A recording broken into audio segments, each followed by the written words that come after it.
Welcome to my latest podcast series, OneLife. My name's Terence Wallace, and I'm the writer and publisher of a weekly essay entitled Indelible Adventures, and I'm your host. This podcast series sets out to prompt and challenge your thinking about life and what it means to really live your life. I'll share with you my insights and personal experiences with the sole objective of getting you to reflect and think about your approach to living your best life. So let's get started.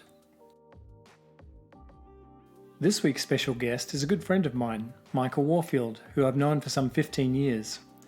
He's currently a General Services Officer at the US Department of State, an incredible father of two, a world-class athlete, and an adventurer much like me.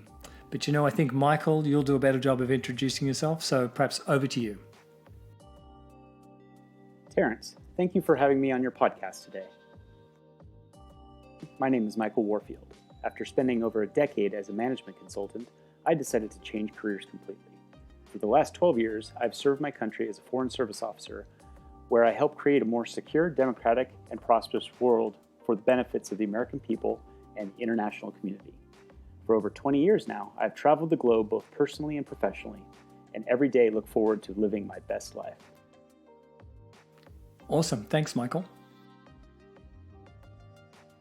So our first question today is, what's the most important thing you've learned about living your best life? The most important thing that I've learned about living my best life is the importance of flexibility. Flexibility affords me the ability to change priorities when things don't go according to plan. Flexibility demonstrates an ability to discuss and compromise, negotiating the best possible outcomes available. In any discussion or negotiation, if you could be perceived as flexible, I've found that most people will find you more credible and are more likely to engage you in a meaningful way. This outlook doesn't mean that I end with a perfect solution every time, but that's sort of the point. The process of understanding usually develops more robust outcomes. Besides, outcomes having changing utility over time. So starting off being flexible gives you a greater ability to be successful when you inevitably need to revisit the issue in the future. Awesome. Thank you, Michael. I agree. I think having that flexible mindset is really important in terms of living your best life because, one, it takes away the stress, but it also enables you to look at the big picture, to be able to compromise ultimately, to gain a greater understanding, and to come to a solution that, yes, you may compromise a little, but at the end of the day, you've got a great solution and ultimately everyone's successful. So I agree. Thank you. That's an awesome way to sort of, as a foundation to living your best life. My next question for you, Michael, is what's the one piece of advice you learned that you wished you knew earlier in life? The one piece of advice that I wish I knew earlier in my life was to follow your dreams.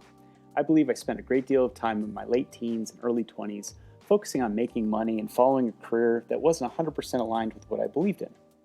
While I wouldn't change that experience for anything, I believe had I followed my dreams at an earlier age, I would have found a career that was more in tune with my beliefs. I do find it fascinating that as kids, we're often told by our parents to follow our dreams.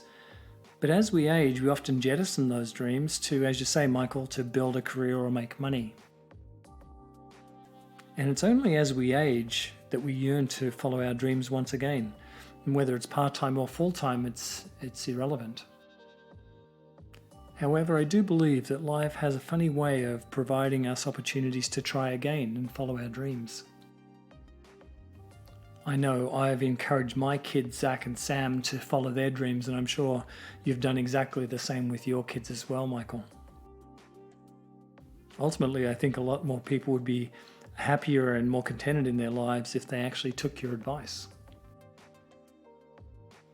Our third question today is, what action would you ask our listeners to take after listening to this podcast today?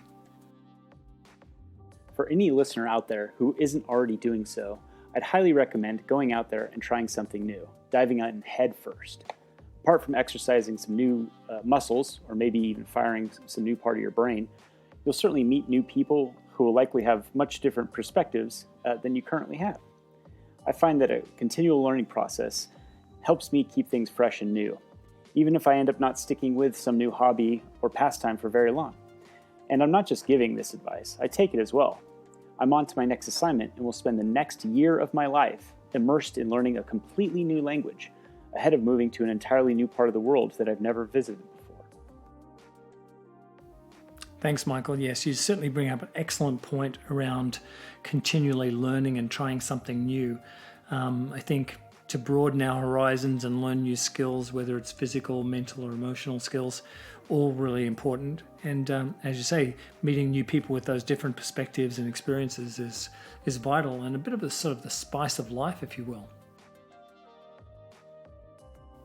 I know that this piece of advice comes from the heart in that as an adventurer, you're always up for a challenge and trying something new and continually learning. We'd all like to wish you the very best in your next endeavor. I know that your next language that you're learning will be, I think, your fifth that you'll be able to speak fluently, and pretty impressive if you ask me. Well done, and thanks for joining us again today, Michael. I know your schedule is extremely busy on the move as you and your family are moving back to the United States. So again, thanks very much, and we'll look forward to catching up with you again soon. Thanks. Thanks for having me on your series, Terrence. So to recap some of Michael's insights, I think the most important that he'd said, if he'd learned earlier in life, was to follow his dreams. The second one was really around building that flexible mindset with compromise and understanding, ultimately working for success.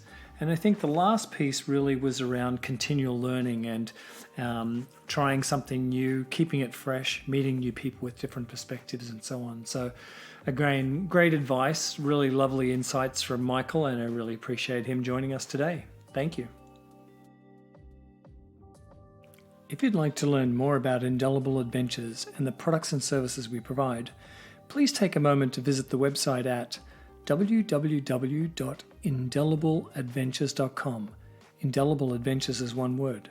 Thanks for listening, and look forward to hosting you again very soon.